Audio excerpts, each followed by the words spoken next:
Cerca de 2 millones de unidades comercializadas en todo el mundo y 3 sonadas victorias en el Rally de Montecarlo serían una perfecta carta de presentación del segundo turismo producido por Audi entre Cantabria y Navarra.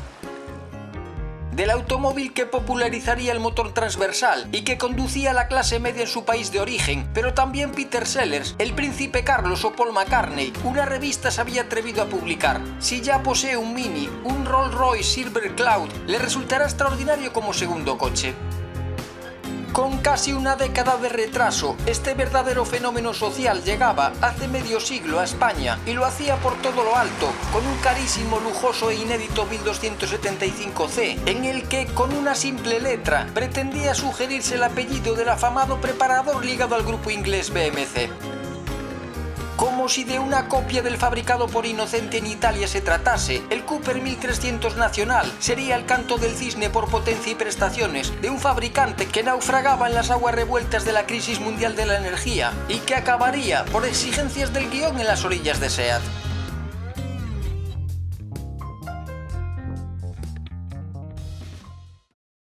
En agosto de 1959, British Motor Corporation presentaba como respuesta a la crisis del Canal de Suez a los mellizos Austin 7 y Morris Mini Minor, cuyos motores de 850 centímetros cúbicos aparecían por primera vez en un coche de gran difusión, situados transversalmente.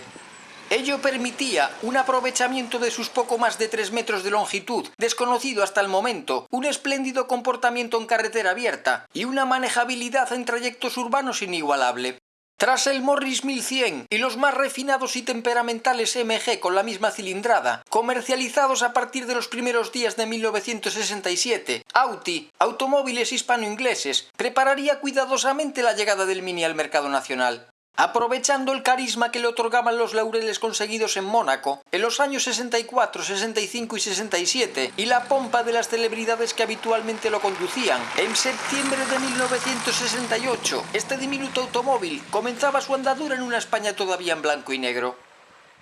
El Morris Mini 1275C, el miembro más distinguido de una familia de tenaces triunfadores, y también un auténtico rayo en cualquier ruta, según Audi, sería una versión específica del Mini MK2, presentado en el Salón de Londres durante el otoño de 1967, y no tendría equivalencia en ningún otro mercado, ya que a excepción de la transformación efectuada por Radford en Inglaterra, el primer Mini español sería el más lujoso de cuantos habían sido fabricados hasta entonces.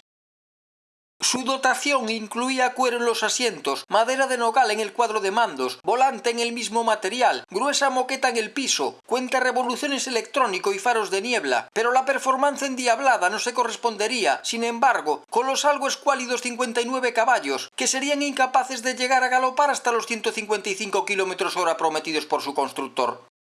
Su precio final, de casi 160.000 pesetas, superaba el de cualquier SEAT 124, más potente, el del propio Morris 1300, más familiar, el del inminente y también deportivo Renault 8 TS, e incluso el de un 10 fabricado igualmente por Fasa, quedándose a menos de 5.000 pesetas de la tarifa que marcaba un SEAT 1500 berlina.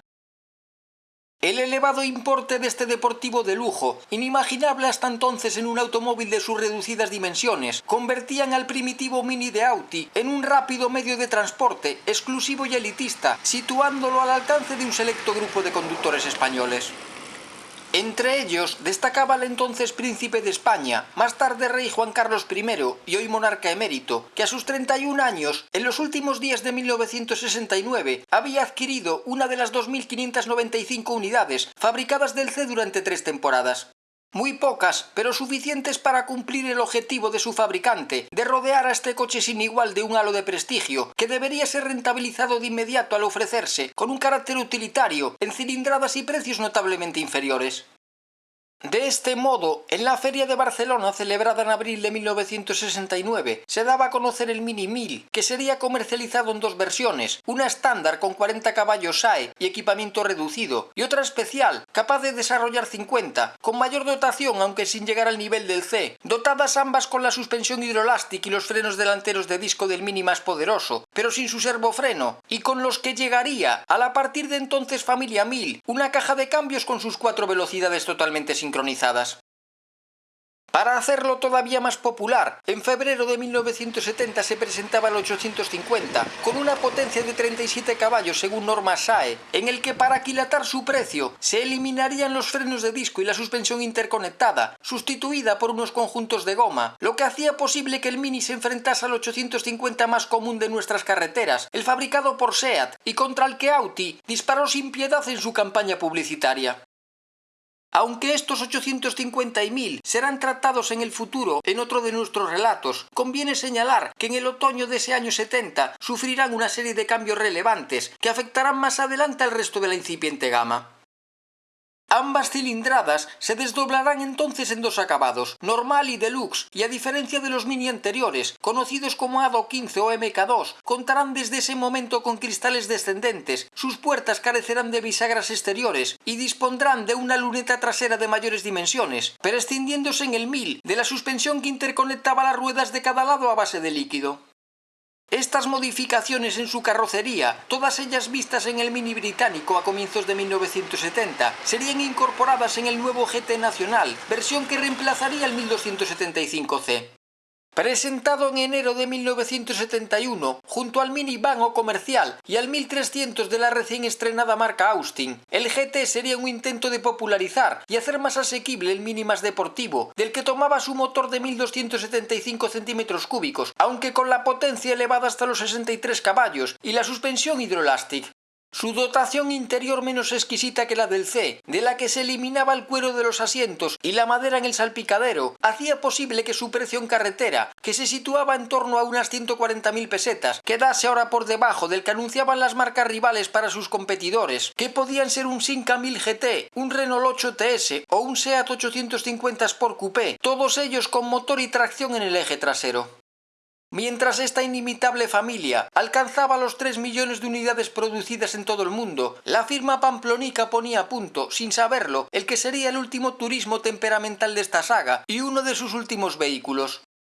Para ello, la aparición de dos nuevos automóviles dentro del grupo British Leyland a lo largo de 1972 resultaría decisiva en el desarrollo del futuro juguete para casi todos. En marzo, Innocenti, la filial italiana del consorcio británico, presentaba el Mini Cooper 1300. Sería, a la postre, el legítimo heredero del Cooper S, nacido en su país de origen casi una década atrás, ya que allí intentaría sustituirlo, desde el año 71, el 1275 GT de la serie Clubman, una nueva gama presentada un par de años antes, cuando el Mini cobraba entidad propia como marca, con un frontal modificado y con 10 centímetros más de longitud. Con el hipotético nombre de Diablo, la prensa imaginaba ya el futuro Cooper español a finales de ese año 72, que debería ser un calco del fabricado en Milán por Innocenti. Por las mismas fechas, en octubre, Audi daba a conocer al Victoria, cuya variante Deluxe ofrecía en el veterano propulsor de 1275 centímetros cúbicos una serie de mejoras destinadas a incrementar la fiabilidad y la potencia. Pero el Cooper clonado por los ingenieros españoles y dotado del motor más potente de la última de sus berlinas, tardaría todavía un año en aparecer, cuando el ilustre apellido que finalmente consiguió ostentar había dejado de identificar a sus primos ingleses más fogosos. El Mini Cooper 1300 se pondría a la venta en el hermético mercado nacional el 8 de diciembre de 1973, tras su puesta de largo ante la prensa congregada en el Hotel Barajas de Madrid, seguida de un completo recorrido a través de tierras andaluzas.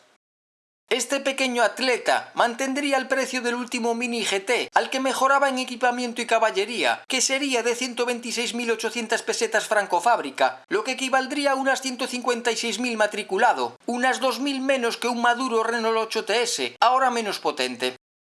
A modo de referencia, el SEAT 127 de dos puertas se ofrecía por 132.000 pesetas y un Renault 5 de 3 lo hacía por 135.000, ambos más familiares y menos potentes y por tanto fuera de su competencia, mientras que uno de los últimos 600L que SEAT había dejado de fabricar se vendía por 94.000.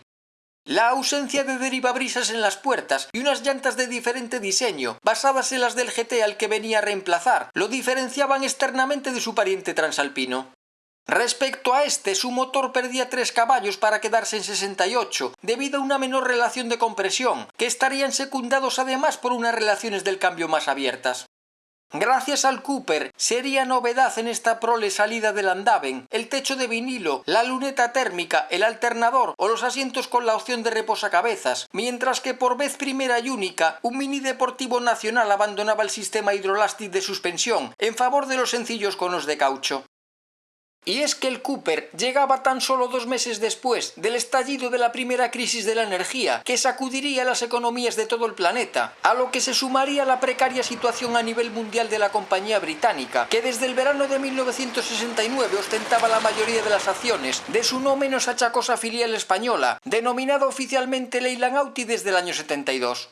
Durante el invierno del 74 se daba por hecha su venta al gigante General Motors, en su pretensión de asentarse en España antes que Ford, pero el gobierno no autorizaría la operación, obligando a SEAT a hacerse cargo de la fábrica de Andaven en julio del siguiente año.